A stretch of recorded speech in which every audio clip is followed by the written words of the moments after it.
let's deep dive into your backstory that has led you to creating Purpose Productions. And I want to hear really about your life.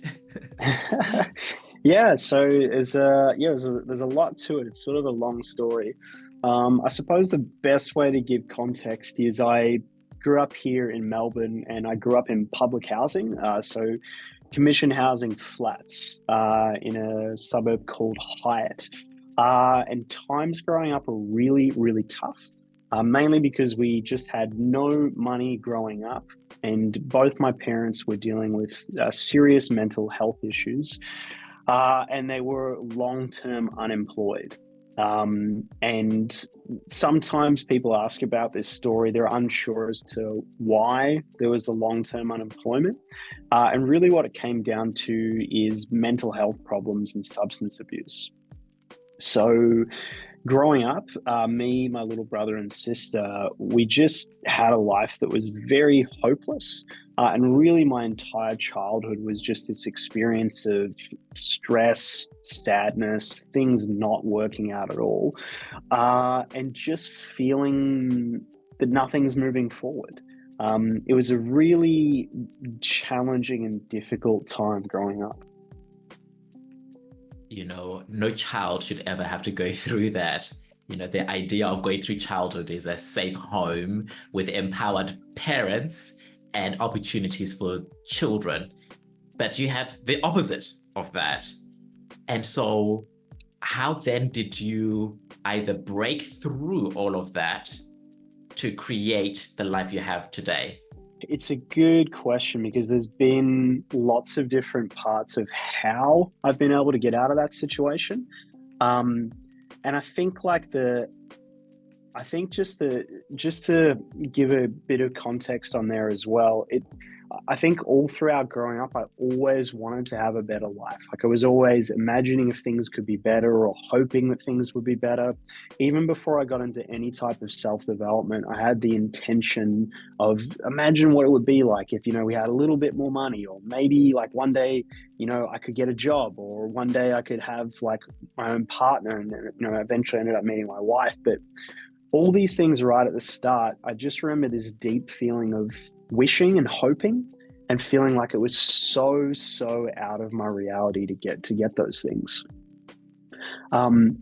My parents' relationship deteriorated over time. So as I was growing up and going throughout school, I actually grew up in a pretty wealthy area. So there was a mix of less fortunate kids and kids who actually went to private schools or had parents who were very wealthy.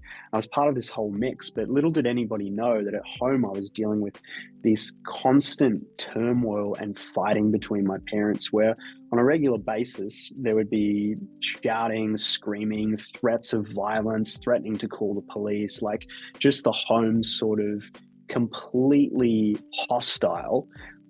And that's what was going on in my home life. And so I'm trying to navigate through school, through making friends, through figuring out who I am. And it just made me a really insecure, unstable, shy, because I had no foundation. So a lot of the really painful experiences I had as a kid growing up, of not being able to fit in, not being able to connect, not really understanding why I was so weird or why I wasn't as relaxed or as fun as other people, was all this nonsense that I was dealing with at home. And I suppose the culmination of all of this was when I was about 17, my parents split, my mum left. And through that time, things got a lot worse and her mental health deteriorated. And I essentially became her carer for a while when I was about 18, 20. And it got worse and worse. Unfortunately, it got to the point where she attempted suicide. And that was probably the hardest point of dealing with all of these stuff, is essentially a young kid trying to manage, my younger brother and sister, trying to get a job, and then trying to manage this crazy situation with my family. Thankfully, she went through rehab and she's since gotten a lot better. But that sort of, from when I was a like a baby up until about 20. I'm just dealing with this huge amount of stress, setback, like totally not a normal experience of being a child. And I don't want to go on and on about this, but just it's taken me a long time to realize how weird my upbringing was and all the different ways it's influenced me or warped my view of the world. So a lot of my journey has been going back and healing from these things to make sure that what happened to me as a child doesn't impact me or limit me in my future. Very powerful and very vulnerable.